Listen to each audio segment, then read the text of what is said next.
The hatred of the 401k plan continues. Oh, yeah. It's so disappointing in this regard because my man Ed McQuarrie is doing it too. And I'm a big fan of Ed. He's a big lib, but I like Ed. Never really a huge fan of Bernstein. I followed him for a long time. He's all right, but he's just kind of like a know-it-all guy.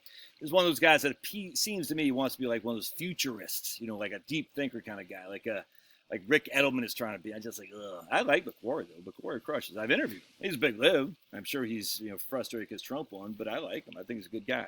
I think he's doing good work. Here, I was stunned that he threw in with this article though. A 401k pot, a 401k in every pot, a glide path to nowhere.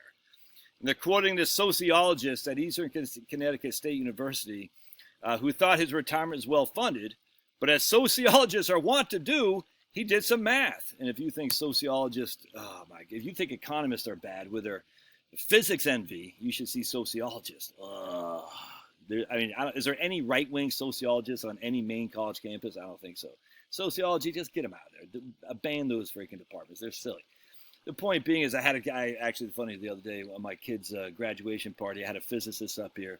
I was talking to him. I said, that economists, of which, it's my degree and what I study, have physics envy, right? He goes, no, I never heard that. And I got to tell him about that. He kind of got a chuckle at that because economists are so desperate to be considered as hard scientists.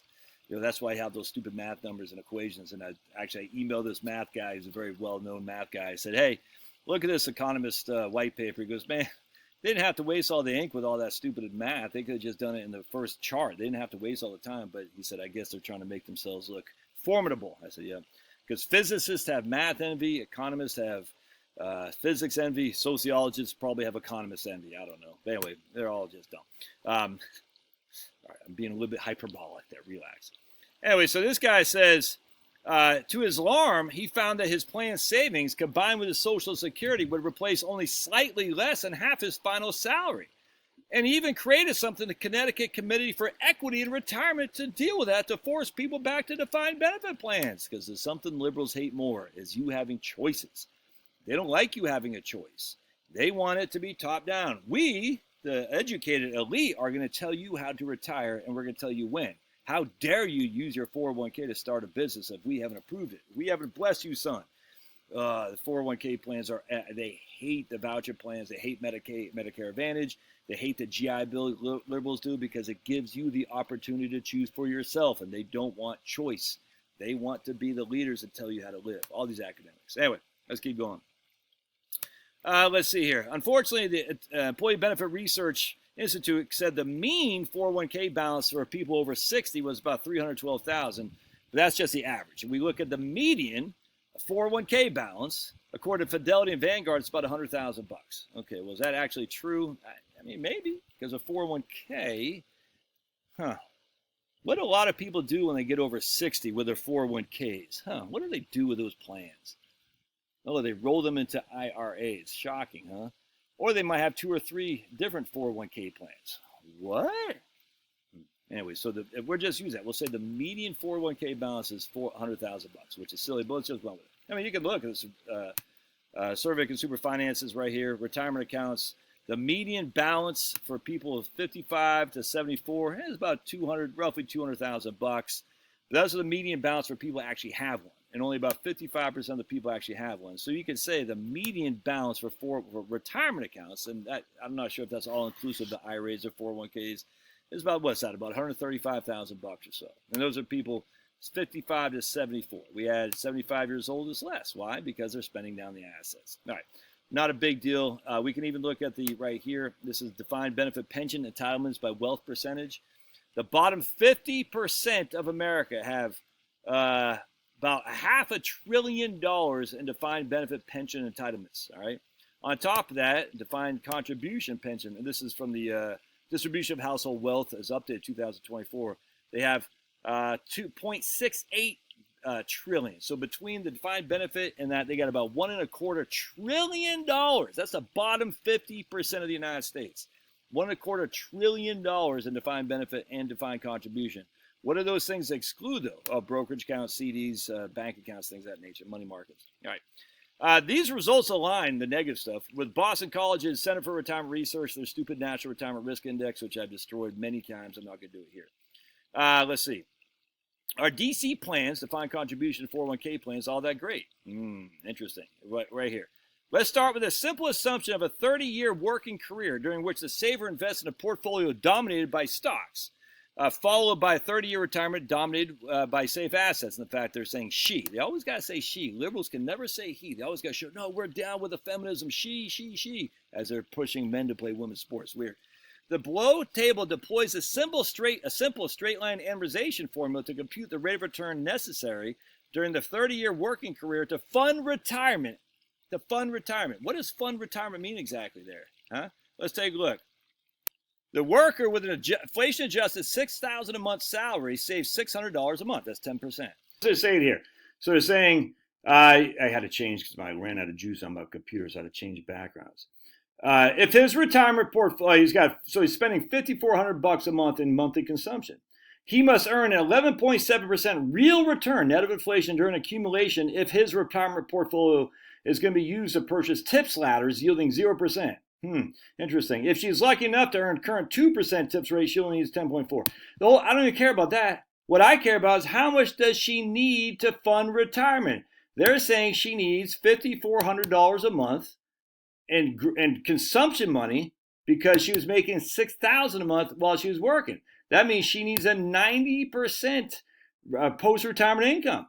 So if she's spending $100,000 a year and while she's working, she needs $90,000 a year when she's retired. And I emailed my man Ed. I said, Ed, where is the evidence of that? Show me any evidence of that, any. I'm going to say, if today's workers want a better than even chance of successfully maintaining their pre-retirement consumption at a mere 15% savings rate, they're going to have to endure a 60-year white-knuckle ride of 100% stocks.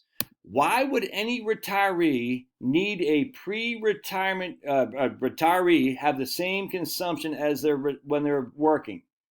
And I emailed Ed. I said, where is the evidence for this? Show me the evidence that you can't retire unless you have 100% of your pre-retirement income. There isn't any.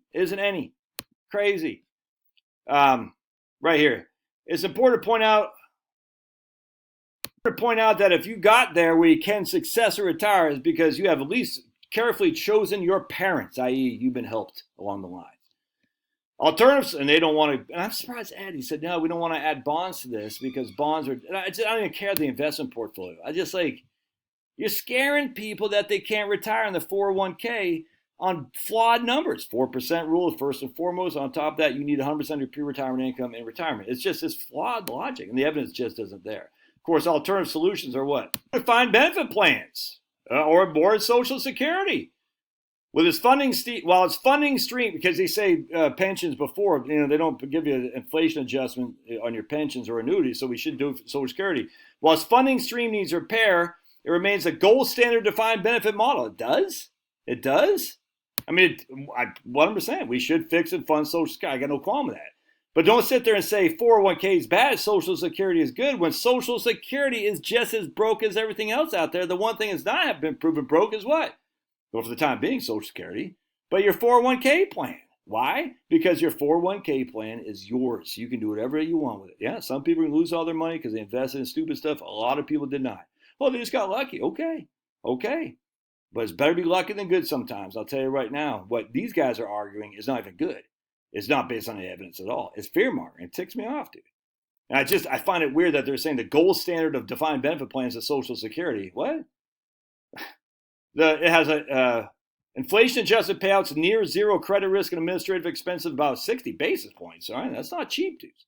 The beneficiary begins payments at 62 in order to invest in stocks and bonds is most likely making a foolish mistake. Medical advisors, don't allow your middle-aged clients depending on their 401k to fool themselves. Markets can't rescue a failure to save until it hurts. And don't let them kid themselves. They'll be smoother ride with bonds because it will come at the cost of increased shortfall risk. The whole thing's just, I was sitting there thinking, Ed, he did a massive takedown on how we used to look at bonds. And I was like, what? It's just weird to me, man. Look, I don't know what to say. You're 6'1". Don't tell your kid that he can't be in the NBA because he's only 6'1". Yeah, you think? Because the evidence of a 6'1" kid playing in the NBA, other than the Isaiah Thomas, Spud Webb, and a couple others is very minimal. I get that. But that's using evidence of 6'1" players in the NBA. The evidence that these guys have, the equivalent of 6'1" player in the NBA, that you need 100% of your pre-retirement income to retire successfully, there isn't any. At least I say, if your kid's only 6'1", most likely you should dissuade him from the NBA. Why? Because very, very few people, 6'1" people, play in the NBA. On the other hand, if you need to have 100% pre-retirement income, you should probably dissuade yourself from retiring too early. Based on what evidence, though? Just because I want to scare people. That's frustrating me. It's a hatred of the 401k. They hate the 401k because the 401k gives you options. 401k is a voucher, and they hate vouchers, dude. I'm telling you right now. Wait till we start talking about changing Medicare to a voucher program. Patient power. Oh, they're going to freak out, scream bloody murder. How dare you tell people that they can choose their own Medicare? They need their own healthcare. They need us, the educated elite from Yale and Princeton, to tell them. God bless. Love your thoughts. We'll see you.